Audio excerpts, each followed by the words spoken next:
Monsieur Gatignon, bonjour. Bonjour. Vous êtes maire de Sevran et vous êtes ici au dernier jour de la Globale Conférence organisée par les Ateliers de la Terre. Pouvez-vous nous dire quelles sont les actions locales que vous implémentez pour favoriser un monde plus durable? Un certain nombre d'actions très concrètes. On travaille déjà sur nos réseaux de chaleur, par exemple. C'est-à-dire que là, on est en train de travailler pour faire évoluer les réseaux, fusionner les réseaux avec la ville à côté, pour aller vers plus d'énergie renouvelable. Donc, très concrètement, on est en train d'installer 2 chaufferies bois, par exemple, en ce moment. On travaille sur... on a implanté aussi un certain nombre de jardins partagés en ville. On essaye de sensibiliser, on a énormément, malgré tout, malgré l'image qu'on a de la ville de Sevran, on est dans les meilleurs au niveau du tri, par exemple, c'est des trucs un peu basiques. Et donc voilà, on travaille aussi sur, on signe des contrats de performance énergétique quand on refait des bâtiments.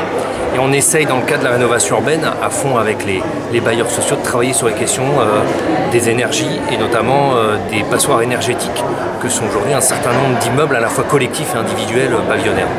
Voilà, donc faut mêler tout ça. En même temps, il faut réussir à avoir des moyens, il faut réussir à mettre des gens en tas, du partenariat avec privé-public pour essayer de trouver des avancées, faire pression sur les bailleurs sociaux pour trouver des solutions aux problèmes. Les Hub Conférences sont une plateforme dédiée à l'innovation sociale. Qu'est-ce que ce concept d'innovation sociale évoque pour vous?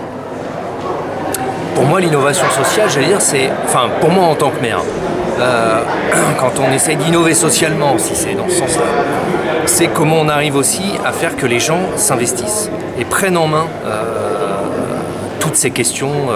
Je parlais d'énergie tout à l'heure, je parlais de jardin par exemple. Quand on réinvestit chez nous en cœur d'immeuble, en cœur de cité, sur des jardins partagés avec plusieurs familles, comment on arrive à mener à la fois de bien un travail qui est un travail important en termes environnemental, mais qui est aussi un travail important de lien social, comment on crée des dynamiques pour que les gens se reprennent en main et participent à tout ça.